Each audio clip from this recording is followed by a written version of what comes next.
مرنے والے کی کیا عزت کیا ذلت، میں نے تو مر کے دیکھا ہے اور مجھے یہ حدیث سمجھ میں آئی ہے بڑی اچھی طرح، موتو قبل ان تموتو، کہ مرنے سے پہلے مر جاؤ۔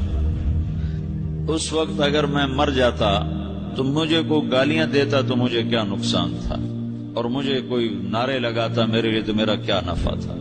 تو مرنے سے پہلے مر جاؤ، کوئی تمہیں برا بھلا کہے تو تمہارا کیا نقصان، تمہیں کوئی واہ واہ نعرے لگائے تمہیں کیا نفع ہے۔ اگر اللہ راضی ہے تو مردہ آباد اور زندہ آباد سے بے نیاز ہو۔ ابو ذر رضی اللہ تعالیٰ عنہ کو ایک آدمی نے گالیاں دی تو انہوں نے فرمایا بیٹا ایک گاڑی آگے آ رہی ہے، اس میں گر گیا تو جو کچھ کہہ رہے ہو اس سے بھی زیادہ کا حقدار ہوں، اور اگر پار ہو گیا تو تیری گالیوں سے مجھے کوئی فرق نہیں پڑتا ہے۔ من سلم المسلمون من لسانہ ویدہ موتوا قبل ان تموتوا، چونکہ آج کل اخلاق ہیں انتقامی، معاف کرنے والے اخلاق ہیں نہیں، انتقامی اخلاق ہیں۔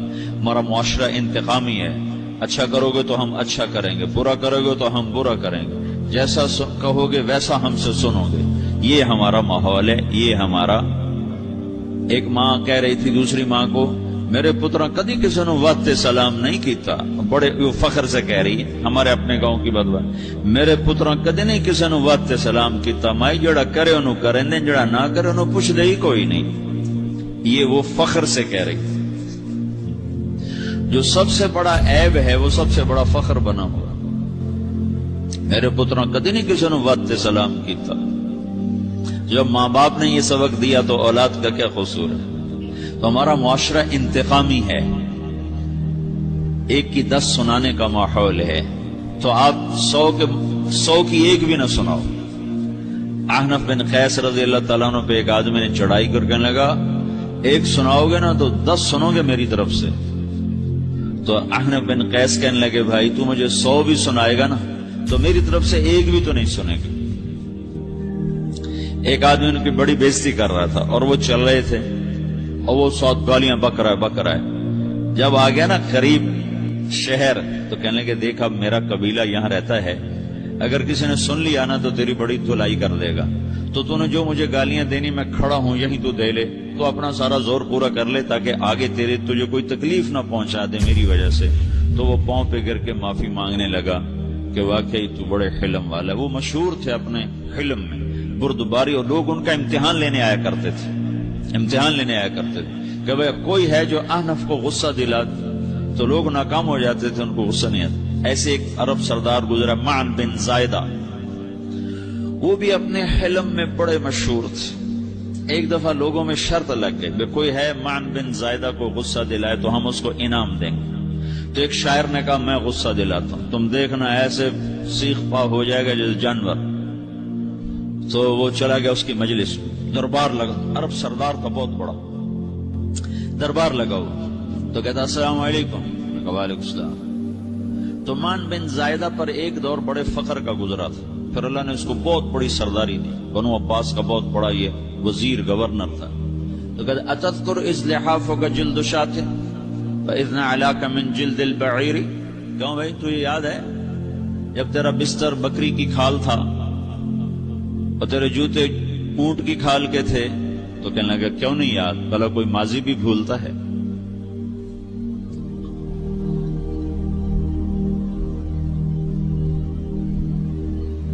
تو وہ کہنے لگا پہلا وار تو خطا گا، کہ سبحان الذی اعطاک ملکا وعلمک الجلوس علی السریر، تو پھر ساری تعریفیں تو اللہ کی ہیں، جس نے تیرے جیسے کو تخت پہ بٹھا دیا۔ کہاں بھئی ساری تعریفیں اللہ کی ہیں، میری تو کوئی اوقات نہیں۔ تو کہنے لگا سأرحل عن دیار انت فیہا وان جار الزمان علی الفقیر، جہاں تیرے جیسا حکمران ہو وہاں مجھے رہنا گوارا ہی نہیں ہے، میں یہاں سے چھوڑ کے نکل جاؤں گا چاہے کتنی تکلیف اٹھاؤں۔ بڑے دربار میں یہ ایک گورنر اور وزیر سے بات ہو رہی ہے، تو وہ کہتا ہے اچھا بھائی اگر تو ہمارے پاس رہے گا تو ہم تیرا اکرام کریں گے، اور اگر تو جانا چاہتا ہے تو پھر رافقت کا سلام۔ تو وہ یہ وار بھی خالی گیا، تو کہنے لگا فجد لی یبن ناقصۃ بمال، او گندی ماں کے بیٹے مجھے کچھ عطا بھی کر، میں بغیر پیسے کے سفر کیسے کروں گا؟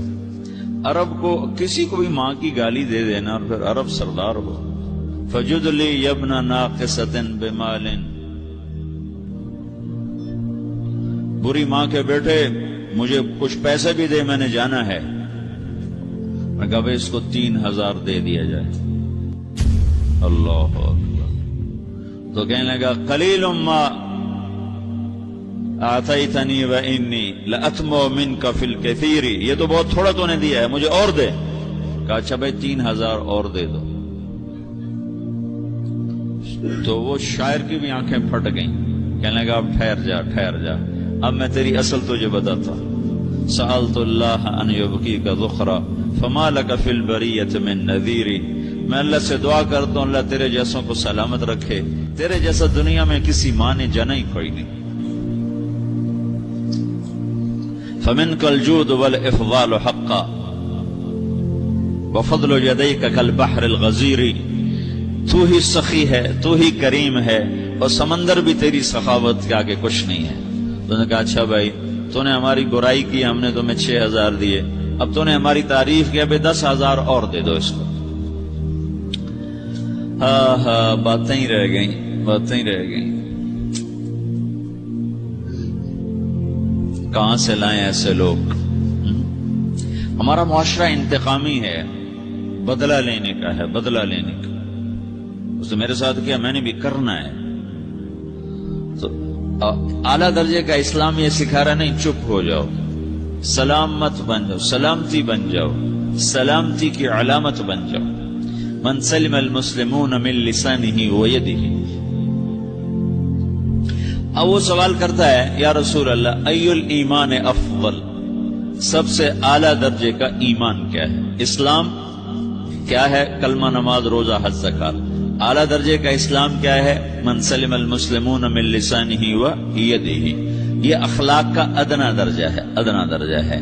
ادنا درجے پر پہنچ کر آپ اسلام میں اعلیٰ درجے پر آ سکتے ہیں. وہ سوال کرتا ہے ایمان کیا ہے؟ تو آپ نے کہا اللہ پر، فرشتوں پر، کتابوں پر، رسولوں پر، موت کے بعد کی زندگی پر، تقدیر پر.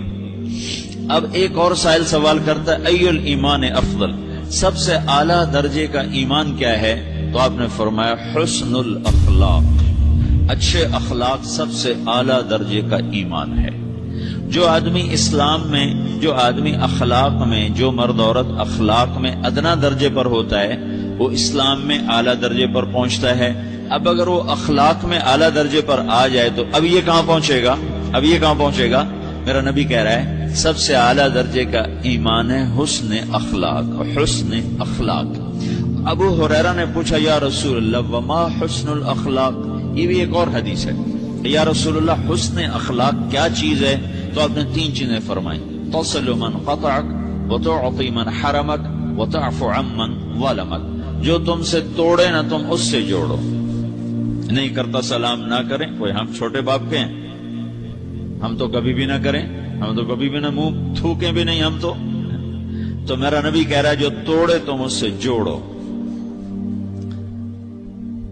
جو محروم کرے اسے عطا کرو، جو زیادتی کرے اس سے درگزر کرو.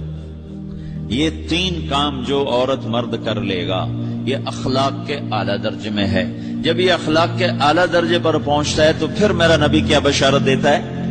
ادنا درجے پر پہنچ کر تو اعلیٰ مسلمان کی بشارت ہے، اور اخلاق میں اعلیٰ درجے پر پہنچ کر میرا نبی کہتا ہے کاد الحلیم ان یکون نبیا، اعلیٰ اخلاق والا بس نبی بنتے بنتے رہ جاتا ہے. اعلیٰ اخلاق والا ایسے ہے جیسے کہ نبی، قریب ہے کہ وہ نبی بن جائے. یہ تو ہے نا ترجمہ، لیکن ہم ہمارے اردو میں کہتے ہیں وہ نبی بنتے بنتے بنتے رہ گیا. کیا مطلب؟ کہ اس میں اور نبی میں صرف نبوت کا فرق رہ جاتا، باقی وہ سب کچھ حاصل کر لیتا ہے. تو یہ سارے دین کا میں نے آپ کو خلاصہ بتایا ہے کہ میری آپ کی ضرورت ہے کہ میرا اسلام اعلیٰ درجے کا ہو. من سلم المسلمون من لسانہ ویدہ، میرا ایمان اعلیٰ درجے کا ہو.